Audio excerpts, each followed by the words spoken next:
अभी 2023 की board exam में बैठने वाले हैं, तो मुझे पता है कि आपको कोई विषय का टेंशन हो चाहे ना हो, लेकिन आपको सामाजिक विज्ञान का टेंशन जरूर होगा, क्योंकि एक ऐसा विषय जिसमें कितना भी याद करेंगे आपको कम ही लगेगा, और ऐसा विषय होता है जिसमें बहुत सारी चीजों को आपको पढ़ना पड़ता है, याद करना पड़ता है। क्योंकि मैथ वगैरह में आप क्या आसानी से सॉल्व कर सकते हैं, लेकिन इस विषय में क्या करना पड़ता है, बहुत ज्यादा आपको पढ़ना पड़ता है। तो देखिए इसी समस्या को दूर करने के लिए मैं इस वीडियो को बना रहा हूँ। अगर इस वीडियो का पूरा वॉच कर लेते हैं तो मेरी गारंटी आपको 100% गारंटी है कि 3 मार्च को बोर्ड परीक्षा में क्या होगा, इससे बाहर कोई भी क्वेश्चन नहीं आएगा और 70 में 70 नंबर मिल सकते। देखिए आपको मैं इसलिए बोल रहा हूँ कि आपको 70 में 70 नंबर मिल सकता है, क्योंकि इस वीडियो में आपको 20 बहुविकल्पी प्रश्न बताऊंगा एग्जाम में आएंगे, और यहाँ पे मैं क्या करूंगा, देखिए अति लघुत्तरी प्रश्न भी कराऊंगा, लघुत्तरी प्रश्न भी कराऊंगा और दीर्घोत्तरी प्रश्न कराऊंगा। यहाँ पे 40 में क्या करूंगा, आपको अति लघुत्तरी, लघुत्तरी और दीर्घोत्तरी प्रश्न कराऊंगा। यहाँ को पता होना चाहिए कि देखिए अब आपको क्या होगा, 2 ही प्रकार के बोर्ड एग्जाम में प्रश्न मिलेंगे। एक आपका क्या मिलेगा, लघुत्तरी बोलिए, अति लघुत्तरी बोलिए, और एक आपका दीर्घोत्तरी को। एक आएगा जो 80 शब्दों में लिखना होगा और एक आएगा जो 150 शब्दों में आपको लिखना होगा। आपको याद रखना है कि पहले आता था 3 तरह का,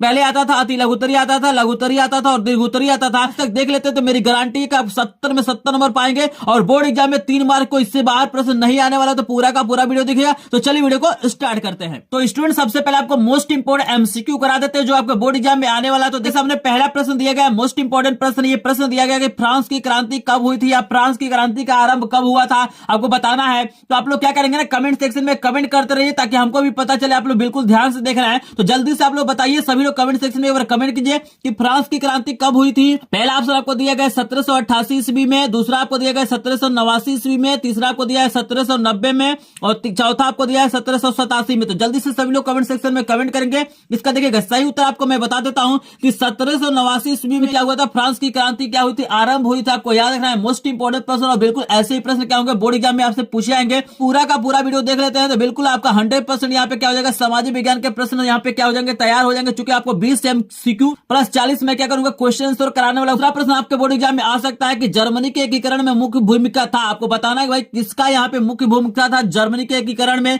पहला ऑप्शन आपको दिया गया ऑटो वान बिस्मार्क का, दूसरा आपको दिया गया हिटलर का, तीसरा दिया गया काइजर विलियम प्रथम का और चौथा आपको ऑप्शन दिया गया नेपोलियन का। तो जल्दी से सभी लोग कमेंट सेक्शन में कमेंट करेंगे मोस्ट इंपोर्टेंट प्रश्न और ऐसे ही प्रश्न आपका बोर्ड एग्जाम में आने वाले हैं। तो यहाँ पे सही आंसर आपका पहला वाला हो जाएगा कि जर्मनी के एकीकरण में जो मुख्य भूमिका निभाया था वो कौन निभाया था, ऑटो वान बिस्मार्क ने निभाया था। आपको याद रखना है। चलिए तीसरा प्रश्न आपके सामने आ गया है। मोस्ट इंपोर्टेंट प्रश्नों में से एक प्रश्न है, पूछ रहा है कि प्रथम विश्व युद्ध कब प्रारंभ हुआ था। जल्दी से सभी लोग कमेंट सेक्शन में कमेंट करेंगे भाई 1914 में हुआ था, 1939 में हुआ था, 1919 में हुआ था, 1942 में हुआ था। जल्दी से सभी लोग कमेंट सेक्शन में कमेंट करेंगे मोस्ट इंपोर्टेंट प्रश्न और ऐसे ही प्रश्न आपको बोर्ड एग्जाम में देखने के लिए मिलेंगे 3 मार्च को। अगर पूरा का पूरा वीडियो देख लेते तो एक भी प्रश्न आपका नहीं छूटने वाला है, लेकिन अगर वीडियो को स्किप करते हैं या छोड़ के बीच में जाते हैं तो यहाँ पे क्या होगा, आपको पूरा का पूरा नंबर नहीं मिलने वाला है। वीडियो आपको बहुत कम ही देखने के लिए मिलेगा जिसमें पूरा का पूरा आपको तैयारी करा दिया जाए। तो यहाँ पे याद रखना है कि जो प्रथम विश्व युद्ध प्रारंभ हुआ था वो कब हुआ था, 1914 में हुआ था। आपको याद रखना है। उससे किसी ऑप्शन में गलती हो गया होगा, किसी प्रश्न को मैं गलत बता दिया होगा, प्लीज एक बार माफ करेगा और सही उत्तर क्या करेंगे कमेंट सेक्शन में कमेंट करेंगे। चलिए चौथा नंबर का प्रश्न आपके सामने आ गया, मोस्ट इंपोर्टेंट प्रश्नों में से एक है।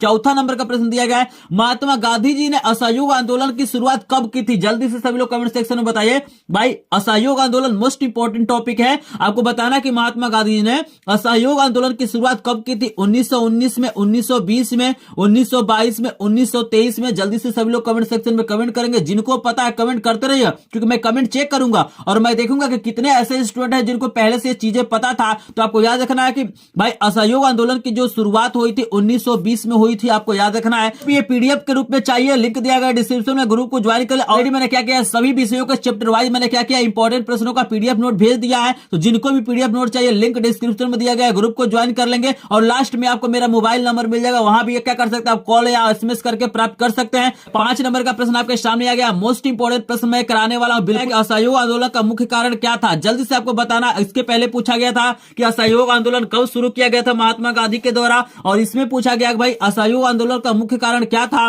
रॉलेट एक्ट था, प्रथम विश्व युद्ध था, खिलाफत आंदोलन था, इनमें से कोई नहीं। जल्दी से सभी लोग कमेंट सेक्शन में एक बार कमेंट कर देंगे। मैं सही आंसर आपको बता देता देता हूं कि असहयोग आंदोलन का जो मुख्य कारण था, बहुत सारे लोग पहले वाले पे टिक करेंगे, लेकिन पहला वाला ऑप्शन क्या है, सही नहीं है। इसका जो मुख्य कारण था आपका खिलाफत आंदोलन था, आपको याद रखना है। चलिए यहाँ पे 5 प्रश्न मैंने करा दिया। आई होप आपको प्रश्न समझ में आ रहा होगा। प्रश्न आपको समझ में आ रहा है तो प्लीज एक बार वीडियो को लाइक करेंगे, चैनल पर नए हो चैनल को सब्सक्राइब करेंगे, क्योंकि मात्र चैनल जो आपको बोर्ड एग्जाम की तैयारी बिल्कुल लाइव क्लास के माध्यम से डेली कराता है। अगर आपने क्या किया, हमारे लाइव क्लास को ज्वाइन नहीं किया तो आप रात में 8 बजे से हमारे लाइव क्लास को जरूर ज्वाइन करिए, क्योंकि बहुत सारी चीजें मैंने आपको पढ़ा दिया और एक एक सब्जेक्ट की मैं तैयारी करा रहा हूं ताकि आपको कोई दिक्कत ना हो। तो चलिए आपके सामने लेके आते हैं 6 नंबर का। आपके सामने 6 नंबर का प्रश्न दिखाई दे रहा होगा। 6 नंबर का प्रश्न पूछ रहा है कि प्रश्न पूछा जा रहा है कि यंग इटली सोसाइटी का संस्थापक कौन था। जल्दी से सभी लोग कमेंट सेक्शन में कमेंट करेंगे कि भाई यंग इटली सोसाइटी का संस्थापक कौन था।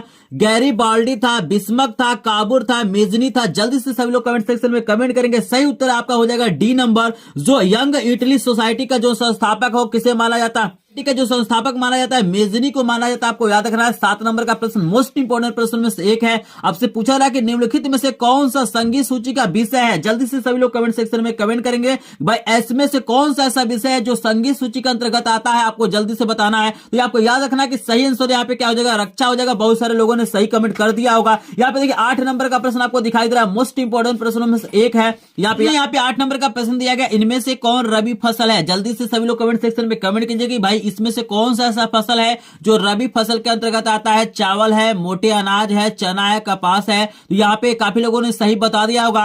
यहाँ पे सही आंसर आपका हो जाएगा चना। जो चना होता है वो रबी फसल के अंतर्गत आता है। चलिए 9 नंबर का प्रश्न आपको दिया गया, मोस्ट इंपोर्टेंट प्रश्नों में से एक है। अंकलेश्वर किसके उत्पादन के लिए क्या है, प्रसिद्ध है। पेट्रोलियम के लिए है, तांबा के लिए है, जस्ता के लिए है, चाय के लिए है। तो जल्दी से सभी लोग कमेंट सेक्शन में कमेंट करेंगे। आंसर हो जाएगा ए हमारा क्या होगा, पेट्रोलियम के लिए क्या अंकलेश्वर प्रसिद्ध है, आपको याद रखना है। चलिए आपके सामने आ रहा है 10 नंबर का प्रश्न। 10 नंबर का प्रश्न क्या दिया गया आप लोग देख सकते हैं, मोस्ट इंपोर्टेंट प्रश्नों में से एक है। वेरी वेरी इंपोर्टेंट प्रश्न आपको याद रखना है।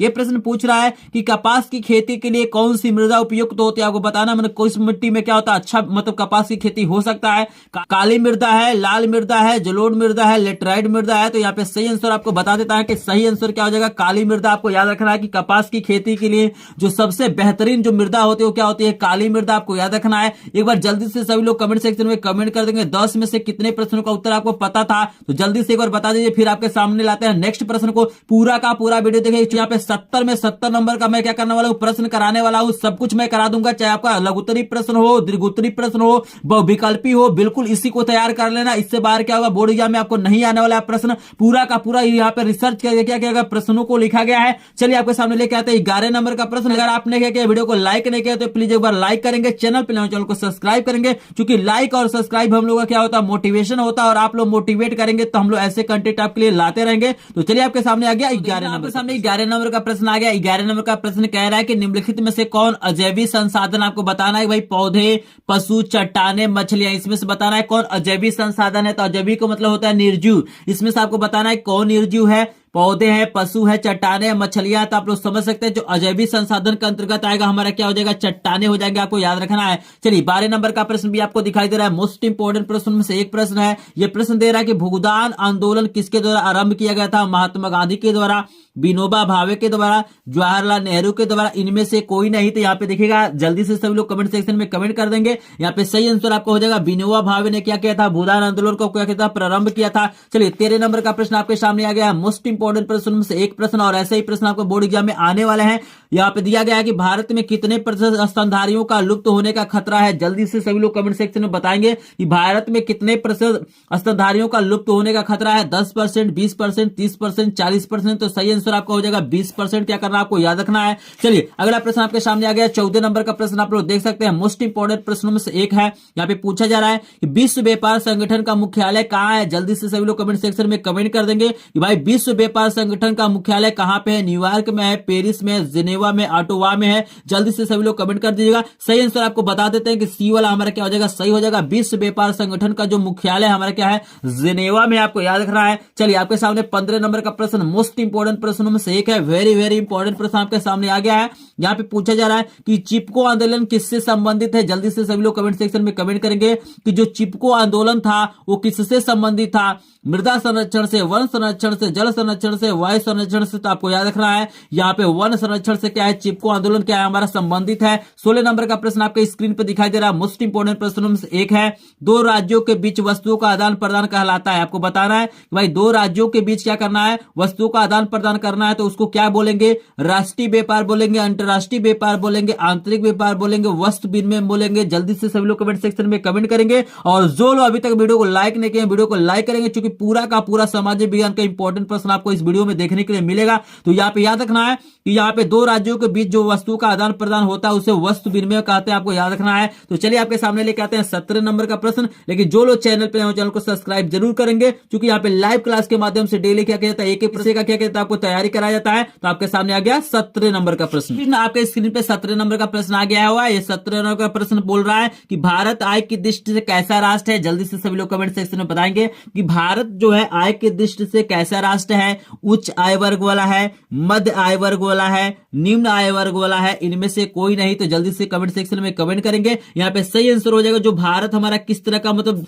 राष्ट्र है। तो मध्य आय वर्ग वाला क्या होता है, इसे माना जाता है। चलिए 18 नंबर का प्रश्न भी आपको दिखाई दे रहा है। मुद्रा का निर्गमन किसके द्वारा किया जाता है। जल्दी से सभी लोग कमेंट सेक्शन में बताएंगे। भारतीय रिजर्व बैंक द्वारा किया जाता है, भारत के राष्ट्रपति द्वारा किया जाता है, प्रधानमंत्री द्वारा किया जाता है। आई होप सबको ये प्रश्न का उत्तर पता होगा। यहाँ पे सही उत्तर आपका क्या हो जाएगा, भारतीय रिजर्व बैंक के द्वारा क्या कहता है, मुद्रा का निर्गमन किया जाता है। आपको याद रखना है। चलिए 19 नंबर का प्रश्न भी आपको दिखाई दे रहा होगा। यहाँ पे 19 नंबर का प्रश्न आपसे पूछा जा रहा है कि सलाल बांध किस नदी पर बना है। जल्दी से कमेंट सेक्शन में बताइएगा। महानदी पे, चिनाव नदी पे, सतलुज नदी पे, कृष्णा नदी पे। तो यहाँ याद रखना है कि जो सलाल बांध है आपका क्या है, चिनाव नदी पे क्या है बना हुआ। आपको याद रखना है। मोस्ट इंपोर्टेंट प्रश्न था। 20 नंबर का प्रश्न और भी इंपॉर्टेंट है। यहाँ पे पूछा जा रहा है कि निम्न में से कौन सी रोपड़ फसल है। गेहूं है, चना है, गन्ना है, मूंगफली है। जल्दी से सभी लोग कमेंट सेक्शन में कमेंट कर दीजिएगा। यहाँ पे सही आंसर हो जाएगा गन्ना। गन्ना को हम लोग क्या बोलते हैं, रोपड़ फसल बोलते हैं। ये हमारा क्या था, 20 मोस्ट इंपोर्टेंट क्या थे आपके, क्या थे, एमसीक्यू थे।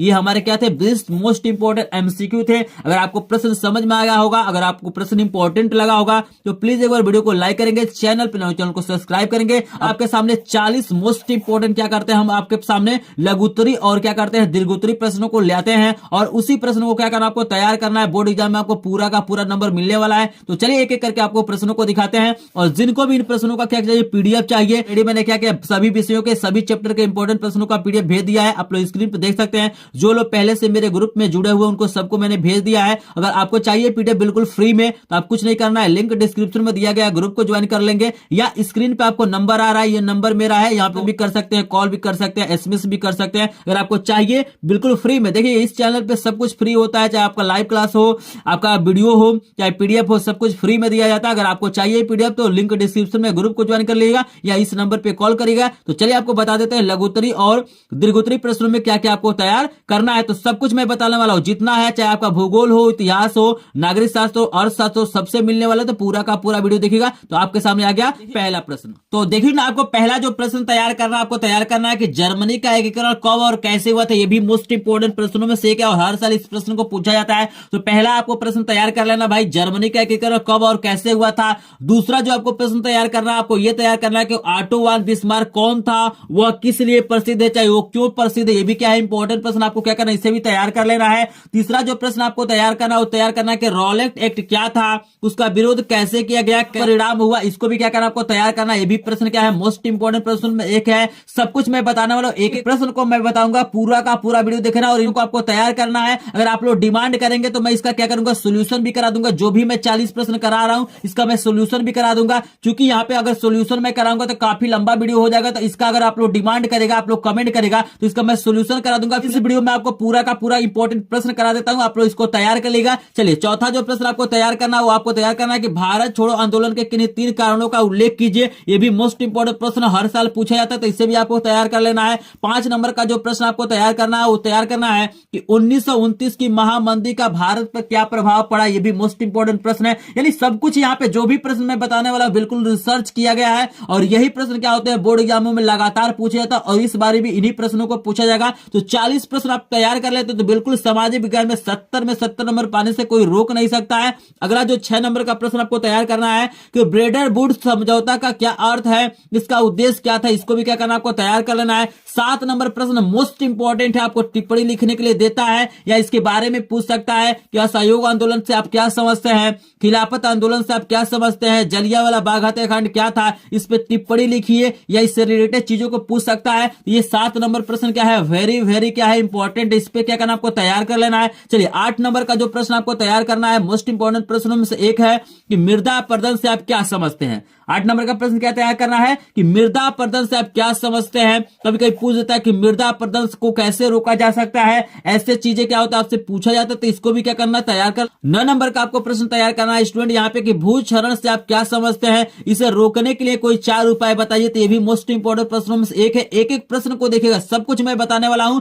बस इतना प्रश्न तैयार कर लेंगे तो आपको सामाजिक विज्ञान में पूरा का पूरा नंबर मिलने वाला है। तो वीडियो को लास्ट तक जरूर देखिएगा। अगर आप स्किप कर दिए वीडियो को, अगर प्रश्न को नहीं देखे तो आपका भी नंबर क्या हो जाएगा, बोर्ड एग्जाम में कम हो जाएगा। तो आपको कोशिश यही करना है कि प्रत्येक प्रश्न को देख लेना और अपने आप से आप पूछिएगा क्या आप इन प्रश्नों को तैयार किए हैं कि नहीं किए हैं। और यहाँ पे 40 प्रश्न है, यहाँ पे 40 प्रश्न है। आप लोग वीडियो के लास्ट में मुझे कमेंट करके बताइएगा 40 में से कितने प्रश्नों को आप लोग तैयार किए हैं। अगर यहाँ पे 40 में से 30 प्लस प्रश्न क्या है आप पहले से तैयार है तो मान के चलिए बहुत बढ़िया स्टडी है और ऐसे ही क्या करना आपको स्टडी करना है। चलिए 10 नंबर का जो प्रश्न आपको तैयार करना है मोस्ट इंपॉर्टेंट प्रश्नों में से एक है कि पहाड़ी क्षेत्रों में मृदा अपरदन की रोकथाम के लिए क्या कदम उठाने चाहिए, इसे भी क्या करना आपको तैयार करना है। ये भी प्रश्न लगातार पूछा जाता है। 11 नंबर का जो प्रश्न आपको तैयार करना है वो तैयार करना है कि जैव और अजैव संसाधन क्या होते हैं, कुछ उदाहरण आपसे अंतर पूछ देता है कि जैव और अजैव संसाधन में क्या करिए अंतर बताइए। तो इसे भी क्या करना आपको तैयार कर लेना, ये भी मोस्ट इंपॉर्टेंट प्रश्न है। तो चलिए आपको बता देते हैं 12 नंबर का प्रश्न, लेकिन वीडियो को पूरा का पूरा देखिएगा और जिनको भी इनका पीडीएफ चाहिए